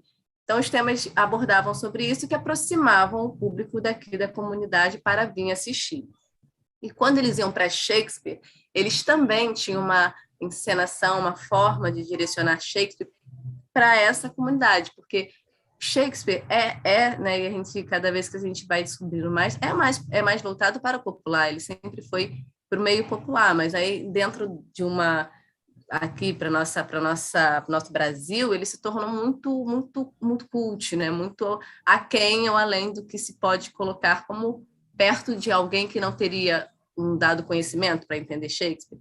Então, o Nós do Morro, ele trabalhava Shakespeare mais próximo dessa leitura, né, da galera da comunidade. E o que eu acho também, além do que se contava, além das histórias colocadas em encenada, eu acho que a força e união que tem nesse grupo, que desde o início era mesmo ali da comunidade para a comunidade, né? Arte para a comunidade, essa força e essa vontade de levar essas histórias e fazer arte render, né, dentro do Vidigal, é que fez com que olhares de fora desse esse valor ao grupo a ponto de ele ser o que é. E além de se formar atores, como o Guti fala, né, a arte transforma, formava cidadãos, formava seres participantes de uma sociedade, a ponto de estarem aí trabalhando não só dentro da atuação, mas com outras técnicas, né, que a arte também tem aí de profissão e de poder valer né, nesse mundo aí trabalhando dentro da arte. Não sei se eu respondi. Não, bacana, muito interessante. Bom, a gente vai encaminhando também para o final da nossa reunião, né?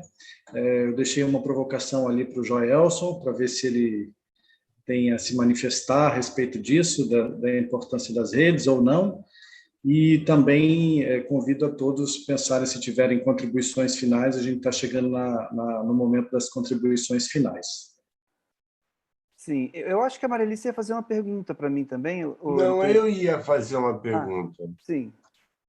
Aliás, não é nenhuma pergunta, é uma confissão que eu preciso te fazer, que as melhores peças que eu assisti na minha vida foram no Sérgio Porto.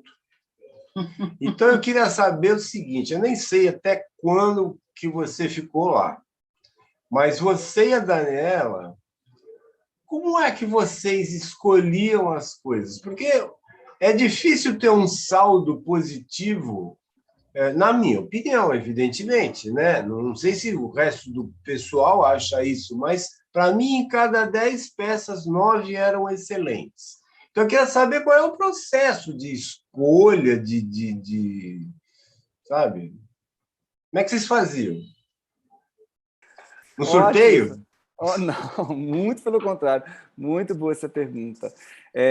Eu vou, antes, responder ao Peter, que ele falou essa coisa das redes, né? As redes, elas são meio que uma forma de sobrevivência, né? As pessoas se unem porque elas estão passando por problemas comuns e querem ali tentar se fortalecer para suportar, digamos assim, os problemas ou encontrar soluções para esses problemas que são comuns, né? A frente surgiu por uma iniciativa de um menino que morreu logo depois, que foi o Leandro... Ai, meu Deus, esqueci o sobrenome dele. Tudo bem. E que deixou todo mundo meio assim, né? Nossa, ele fez tudo isso e aí ele morreu, teve uma morte súbita. E nós levamos à frente essa coisa da frente meio com uma intenção da gente se sentir acolhido por nós mesmos, era isso que era a ideia, entendeu? E a gente vai agora fazer começar um processo de seminários da frente para a gente entender exatamente quais são as demandas que a gente tem que trabalhar politicamente mesmo, sabe? Para a gente influenciar em quem está aí segurando as rédeas do poder, não é? nas secretarias, né? e prefeituras e no Estado, para a gente poder retrabalhar e reconfigurar essa estrutura que está sambada aí, que depois com a pandemia, então, aí acabou tudo, né? Isso que eu já falei antes, né? Que a gente tem que reconstruir esses lugares, que é um funil, gente, entendeu? É um funil. Você tem ali, a pessoa ganha o dinheiro lá, quando ela consegue ganhar um dinheiro, né? Aí ganha os seus dinheiros, vamos fazer uma peça, faz uma peça. Agora eu vou mostrar minha peça. Para quem que você vai mostrar a sua peça? Aonde que você vai mostrar a sua peça? Né? E aquele teatro vai ter as pessoas para ver a sua peça? Então, aí eu vou agora juntar com a resposta aí da pergunta do Fúlio, que é ótima. Quando a gente assumiu o Sérgio Porto pela primeira vez, foram 3 vezes, né? A gente participou de 3 editais, a cada vez provando que a gente era capaz de ser quem a gente era, né? E quando a gente assumiu pela primeira vez, a gente entendeu que o Sérgio Porto era, né? Que espaço era aquele, qual o público que ele tinha, e como que a gente fomentava a existência de outros públicos também para chegar ali. A gente começou a entender isso. Tivemos uma discussão muito grande, aliás, o que a gente brigou com aquela Secretaria de Cultura, porque foram 7 secretários nesse período que a gente estava no Sérgio Porto, e 7 equipes diferentes. E cada vez que chegava uma equipe, a gente tinha que ensinar para eles como é que eles tinham que trabalhar, porque, infelizmente, é assim, né? E uma vez eu cheguei a falar para uma dessas pessoas, falei assim, uma dessas secretárias, e falei assim, você não abre um restaurante japonês para vender feijoada. Então, se o Sérgio Porto ele tem uma característica, ele vai atender aquele público. Não adianta você querer fazer no Sérgio Porto um musical que vai acontecer no Shopping da Gávea. O público não vai.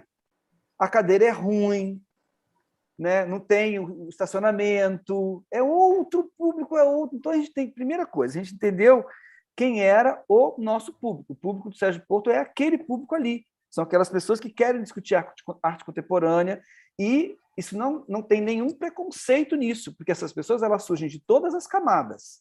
Como eu dei o exemplo ali do projeto que a gente fazia com as comunidades, com a comunidade amiga, não é? E a gente tinha sempre uma afluência muito grande de pessoas de comunidades querendo assistir as peças do Sérgio Porto, que eram peças legais, né?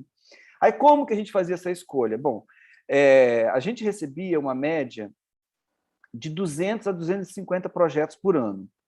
E a gente tinha ali aproximadamente 12 pautas na sala principal, e depois a gente foi inventando as outras salas, as galerias que não estavam funcionando muito bem, para funcionar de galeria e lugar para peça também. Então, a gente conseguia ali atender umas 30 peças por ano, mais ou menos, era uma média, né? Fora os shows. Shows tinha muitos, 150 shows, né?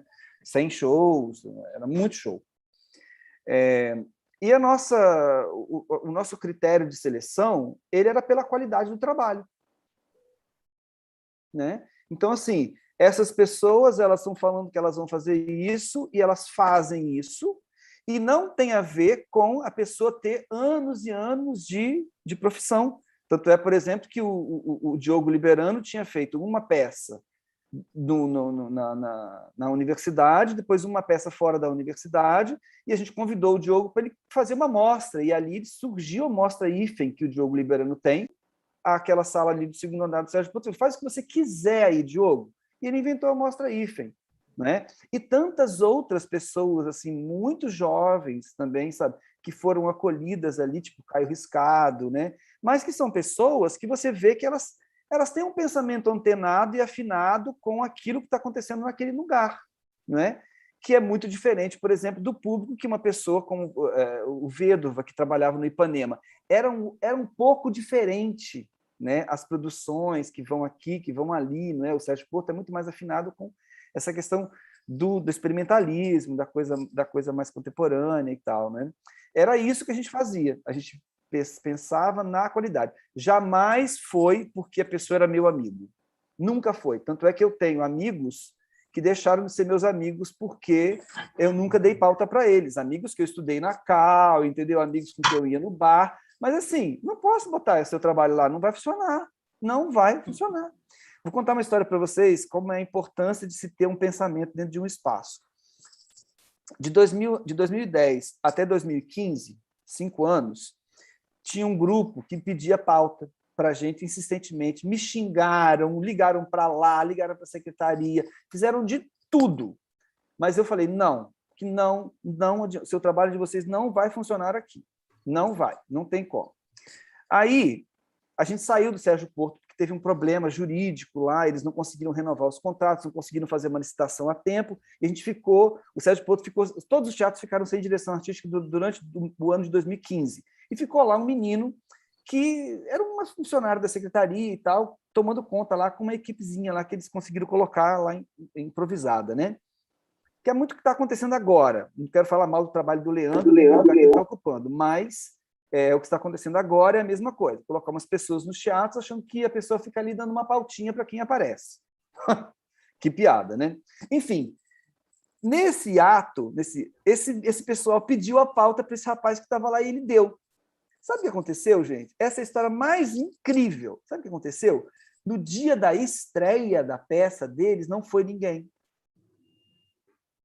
Nem os amigos deles foram na estreia da peça. Entendeu? E aí, você vê assim, é por isso que a gente sabia o que estava fazendo, a prova, né? Eu sabia o que estava fazendo, né? Você tem que ter qualidade para você estar nesse lugar, né? E sinto muito dizer, mas assim, a gente sabia julgar a qualidade dos trabalhos, não é? Assim, então é você, Joelson, que tinham me falado realmente que tinha uma pessoa no Rio que não botava amiguinho, mas não falaram o nome, agora eu estou sabendo. É você, então, porque acho que devia ser eu mesmo. Uma pessoa só que não... É você. Ótimo, é bom saber isso. Nunca coloquei. E consegui várias inimizades, tá? Eu perdi um trabalho uma vez por causa disso, tá? Graças a Deus. Eu perdi um emprego que eu tinha por causa disso. Primeiro a dignidade, depois o estômago. Escuta, a pergunta que eu queria fazer para você é se você e a Dani, vocês têm algum plano de no futuro voltar a fazer gestão? Olha, plano a gente tem, a vontade a gente tem, a placa do Projeto Ente está colada aqui na porta da minha casa. Né? Acontece que essa equação ela só fecha quando existe uma vontade pública de que os teatros sejam geridos por artistas, organizações como a minha, por exemplo, como é o Projeto Entre, não é? o Projeto Enter, ele foi muito pioneiro, e eu falo isso com o maior orgulho, que, por exemplo, os projetos que surgiram depois, os nomes dos projetos, eles têm a ver com essa coisa de chamar, que é o Câmbio, não é? do César Augusto, né? O Vem, que era do Melo, né? Então, essa ideia de atrair as pessoas para dentro dos espaços. Mas isso só vai acontecer quando a gestão pública entender que esse funil é o mais importante de tudo. Porque a pessoa ela pode fazer uma peça com pouquíssimo dinheiro, talvez ela não tenha nenhum patrocínio, como eu já fiz, como todos nós já fizemos. Mas se você tem um lugar legal para você apresentar a sua peça, o seu trabalho ele vai florescer. Agora, se você tem lá aquela coisa morta, que não tem ninguém tomando conta, e que o público fala, vou entrar aí, gente, aí não dá, né? E essa nova gestão que nós temos aí agora não tem nenhum interesse nisso, né? De fazer os... eu vou dar um exemplo para vocês, que é um exemplo muito óbvio, né? Acabou a pandemia. O que está funcionando no Rio de Janeiro? O Mar e o Museu da Manhã. Por que eles estão funcionando? Porque eles têm uma gestão, eles têm um contrato, a secretaria sabe que ela não consegue cuidar daqueles dois monstros que elas criaram lá, não é? E que ali tem que ter gestão, tem que ter empresa cuidando daquilo, com funcionários e com dinheiro aportado do poder público para aquilo funcionar, não é? Ali funciona, estavam funcionando lindamente, tem exposições, o secretário vai lá e tira foto, né? Tudo lindo, né? Os teatros não estão funcionando por quê? Porque não tem ninguém cuidando, gente. Eles querem que alguém cuide? Eles não querem que as pessoas cuidem, porque é moeda de troca. Estou fazendo uma denúncia. Aí eu me ferro, né? Não, eu tô Corta essa parte, Peter. Eu estou com uma produção, que é um pessoal que tem da Paraíba, e vai fazer uma temporada lá no Teatro Ipanema. E hoje eu fui lá e percebi exatamente isso que você falou. E outra coisa, que além de não ter nada, ainda eles me disseram que não tem bilheteria, porque a prefeitura ainda não fez licitação para que uma empresa cuide da bilheteria e que precisa ser uma coisa total. Melhor, fica grátis. Entra todo mundo, pô. E aí se vocês... eu falei, como que tem funcionado? As produções fazem, botam uma pessoa, põe não simpla, ou faz contribuição espontânea. Né? Quer dizer, dentro do Rio de Janeiro, né, os teatros estão funcionando, né, com contribuição espontânea. Garanto que lá no nosso morro está melhor organizado do que nos teatros da prefeitura, né? Uma coisa absurda. Um teatro Ipanema, hoje, quando eu falei para o pessoal lá da Paraíba o que é o Teatro Ipanema, como, né, quem foi que doou aquele teatro e tudo, eles ficaram, nossa, mas o que era o teatro dele? Mas é um teatro, né, sagrado, né, que está completamente abandonado. Uhum. Como todos estão todos completamente abandonados, né? Não tem... E se não tiver uma gestão... Porque o que acontece, gente, é o seguinte, esse negócio de ter gestão de, digamos, de residências artísticas nos teatros, não é uma coisa assim que surgiu de um minuto para o outro. Esse é um trabalho de 20 anos. Desde quando o Aderbal começou a fazer a ocupação dele lá no Glaucio Gil, aliás, tem mais de 20 anos isso, não é? Não, começou no Planetário com o Domingos. Exatamente, Domingos exatamente. ocupou o Planetário. Esse pensamento de como gerir os espaços, ele foi sendo construído aos poucos. Durante o tempo que eu fiquei entre o Glaucio Gil e o Sérgio Porto, que foram 10 anos, a gente construiu 4 editais diferentes para poder ir aprimorando. Então, isso aí chegou num ponto que a gente encontrou um lugar de equilíbrio muito bom, que é defendido, inclusive, pelo subsecretário de Gestão da Secretaria de Cultura, né? Esse modelo, porque ele é o melhor modelo, não é? Ele é o melhor modelo pelo seguinte, vou explicar aqui rapidamente para vocês. Para a Secretaria fazer o teatro funcionar, ela tem que ter vários contratos. A bilheteria, ela tem que ter o contrato de luz, o contrato de som, o contrato de técnicos, o contrato de administração, ela tem que ter esse monte de contratos, né? De limpeza e de segurança. Quando você faz uma residência artística, você coloca tudo dentro de um contrato só, e aí eu vou lá e contrato o melhor que tem. Porque eu falo assim, não, eu não vou pagar esse preço absurdo que você está querendo pagar, que você está querendo cobrar, não. Eu vou arrumar um mais barato ali. E eu contrato o melhor pelo menor preço, e eu tenho manutenção, tudo isso acontecendo o tempo inteiro, e acontecendo direito, entendeu? Com ótimas pessoas trabalhando ali. E é isso que funciona. Isso que está acontecendo agora é o retrocesso do retrocesso, do retrocesso, do retrocesso de tudo. Entende? Uma burrice completa. E com a desculpa de que não tem dinheiro. Né? A desculpa eterna de que não tem dinheiro, mas... E fora os 4 milhões. Né? Os 4 milhões. Exatamente, fora os 4 milhões. Cadê o... Se pegasse esses 4 milhões e colocasse nos teatros... Né, sabe quanto que custa para você fazer as residências artísticas de todos os teatros? Se você for praticar o mesmo preço que estava sendo praticado há 2 anos atrás, 5 milhões e meio. Com 5 milhões e meio, você tem que ter tudo funcionando incrível. 5 milhões e meio. O que é 5 milhões e meio, gente? Me desculpa.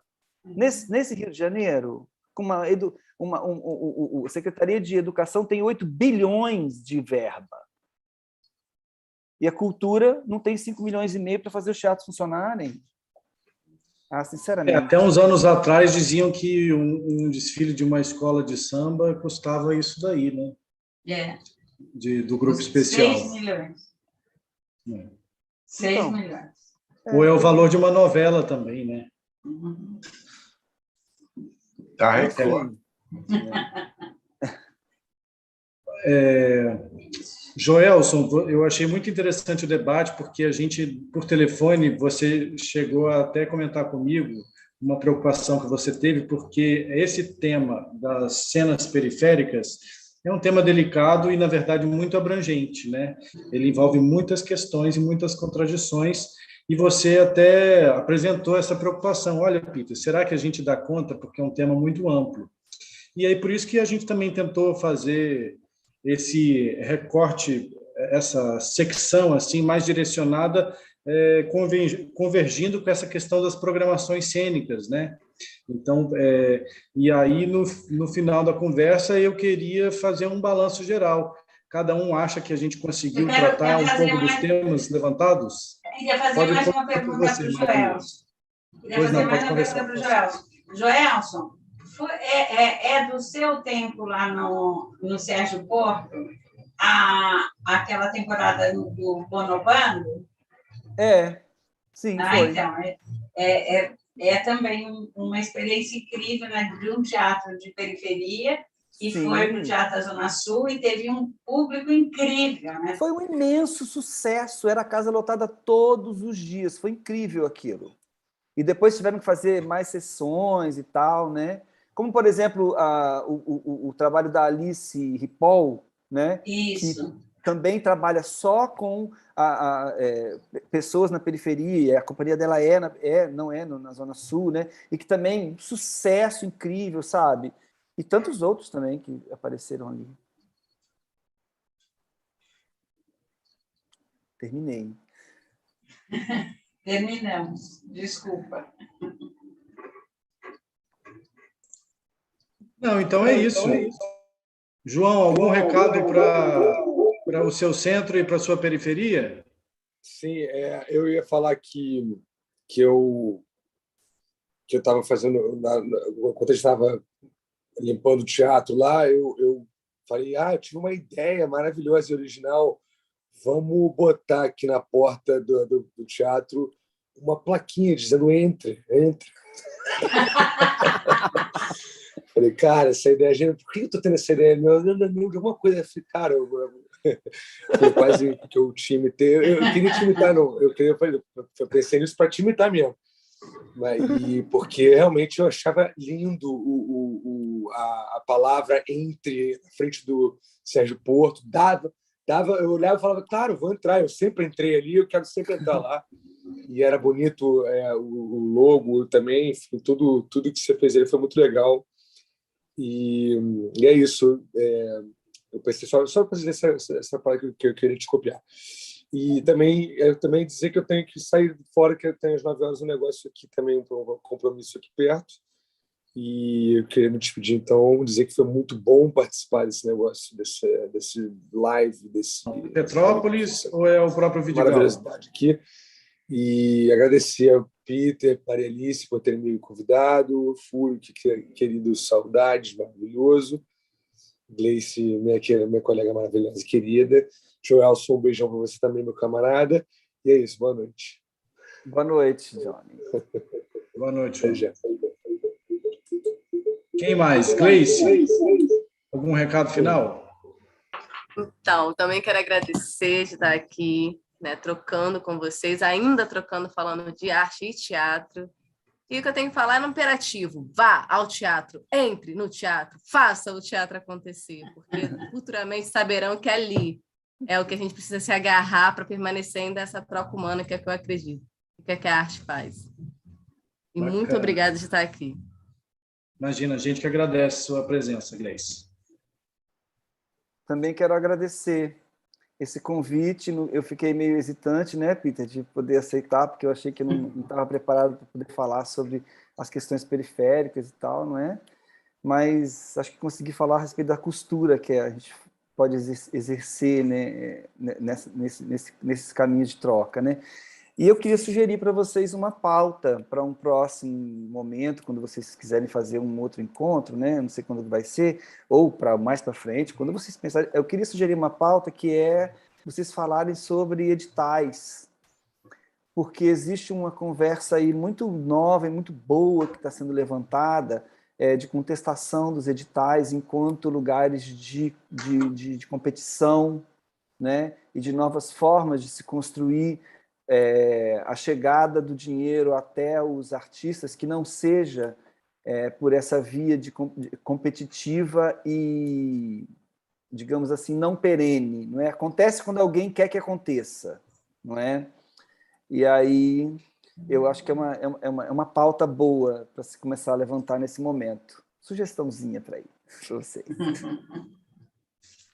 É isso aí, muito bom. Obrigado, Joelson, obrigado, Gleice. Maria Fúrio, considerações finais? Não, tudo bem. Tudo certo.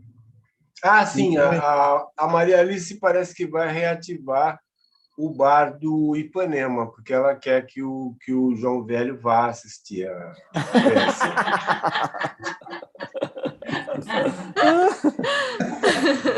Isso é uma boa. Bom, gente, então é isso. Agradeço mais uma vez a presença de todos. Agradeço também as pessoas que puderam conferir e vão conferir essa videoconferência depois no YouTube.